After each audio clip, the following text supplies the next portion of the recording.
Hey guys, Chris here for Thomann's Guitars and Basses. It is time for a new Guitar Tech Tips Q&A video.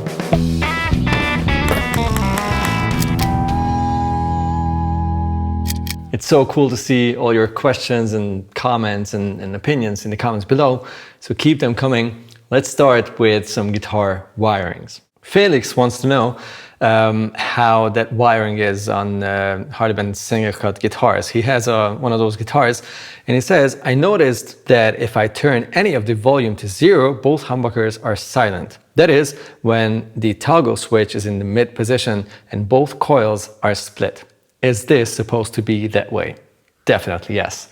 And I bet that it's the same thing whether you split those coils or not. Doesn't matter how the push-pull pot is, that only changes how much of the humbuckers are active, but the wiring itself stays the same, which is an interesting wiring because that's the traditional Gibson style wiring where you have a pot, like a volume and a tone pot per pickup, which means that if you sum both of those signals, like you have the middle position selected and both pickups are active, and start to turn down one of the volume pots, you effectively send more and more of that signal coming from that specific pickup to ground.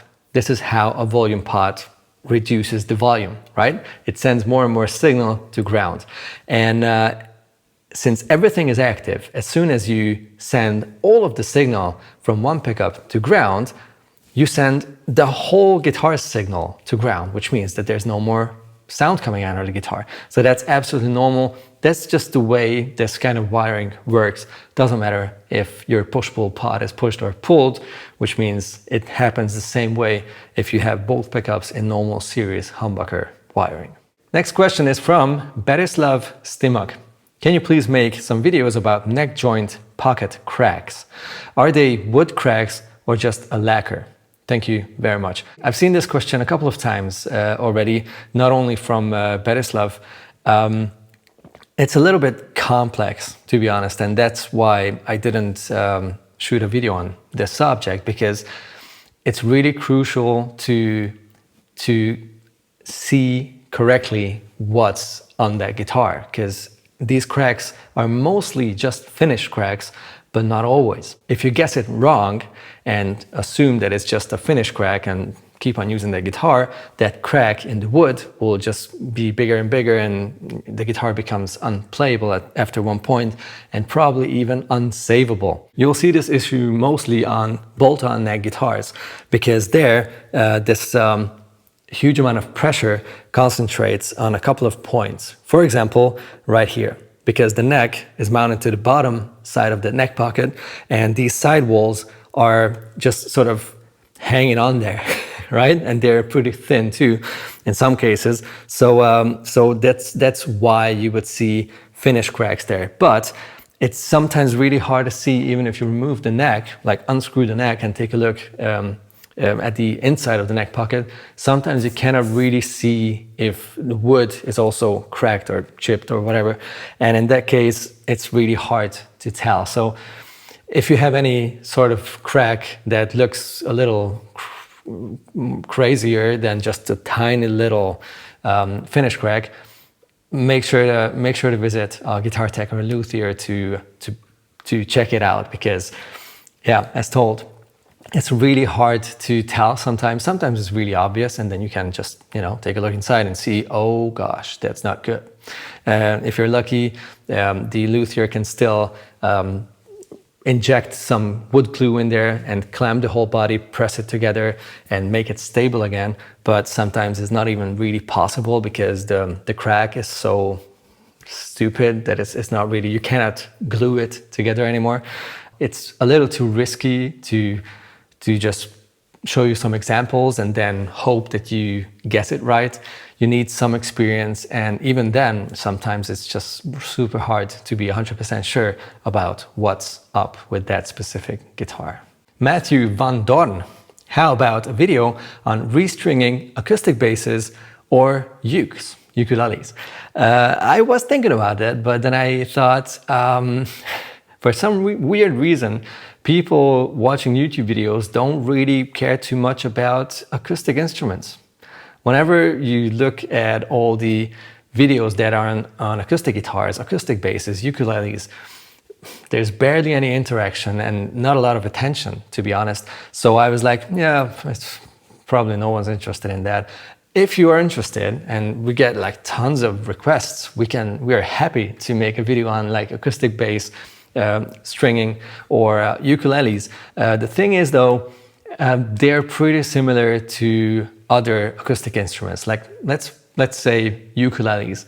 It's pretty much the same thing as what you do on nylon string guitars, classical guitars. We've shot a video on that. You can definitely check it out. I'll put the link in the description below. You do the same thing on ukuleles. It's just smaller and you only have 4 strings instead of 6, obviously. And for acoustic basses, it's pretty much the same thing as on acoustic, like steel string acoustic guitars. You have the pins, you have the bowl ends, you put the bowl in the bridge, put the pin on top, and then at the headstock you do the same thing on an acoustic bass as what you would do on an electric bass. So we did an episode on that as well. So it's not really that much different.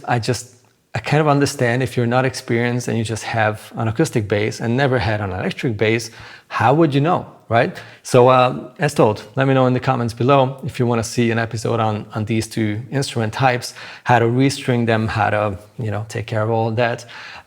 If there's a lot of you asking for it, I am all for it. And here's a really cool one. This is from Sebastian Worries. Let me read it first. Hey Chris, awesome video. Wiring diagrams are still a bit of a mystery to me, especially how to read push-pull pots. Could you maybe do a future video explaining how to read diagrams? Keep up the good work. Thanks so much, Sebastian. Most of it is pretty simple as soon as you have a way of digesting all the information on the wiring diagram. So let me put one that includes on like normal guitar wiring with push-pull pots on screen, and let me try to explain, let me try to walk you through it. Okay, so I'm looking at it right now. That's why I'm looking down there. As you can see, there are 2 humbucker pickups. There is a 3-way toggle switch, and there are 4 pots, 2 of which have these 6 little dots, which shows us that these are push-pull pots. And on the bottom side, there is a jack, an output jack. So the way I would try to digest what I'm seeing is to ignore the pickups first and just take a look at the pots, the jack, and the switch, because that's like the core, that's the skeleton, basically. And the pickups get wired on these other components in certain ways, depending on what you want to do with that instrument or what kind of pickups you're going for. So in this case, the top 2 are 2 volume pots, one for each humbucker, and the bottom row are 2 tone pots, the same thing, one for each humbucker. Then the output lug of volume pots is always in the middle. Okay, so that is where you go with the signal to one side of the toggle switch. The other volume pot, the other pickups signal will go from the middle lug to the other side of that toggle switch. So you have one side for one pickup, the other side for the other pickup, and in the middle you will have the sum of those. That's the output of that toggle switch that goes down to the output jack. That's it. Another important factor is always obviously the ground connection. You need to connect everything in a guitar's wiring to ground, which is like a common ground, hence the word ground. And that ground wire needs to also be extended to the toggle switch and to the output jack. You need to still connect the tone and the volume pot. There are different methods for that, the modern wiring, the 50s wiring. If you just want to keep it simple, just connect, as you can see it here, the first lug or the left lug of the tone pot to the input lug, which is the right lug of the volume pot. It's just a straight connection and that's it. Okay, you do that on both in case you have 2 tone and 2 volume pots. That's again a pretty simple thing at this point. With that, everything is connected in your electronics. There's one more thing on this picture. These are marked green. These are capacitors, and you need these on tone pots. There is no tone pot without a capacitor. If you don't have it on it, it's a volume pot, basically. Well, depends on how you wire it, but it doesn't have the tone pot functionality anymore. So you need that, and you will see different values for that capacitor depending on the guitar design, the pickups design, etc. But that needs to be, one leg needs to go on the back side of the pot, which is ground. The other needs to go on one certain lug out of the 3 lugs of the tone pot. In this case, it's connected to the middle lug of that tone pot. The only thing that's missing at this point are the wires of the pickups. Here we have 2 humbuckers, and both humbuckers will have 4 colored wires and a bare wire. This is the type of configuration.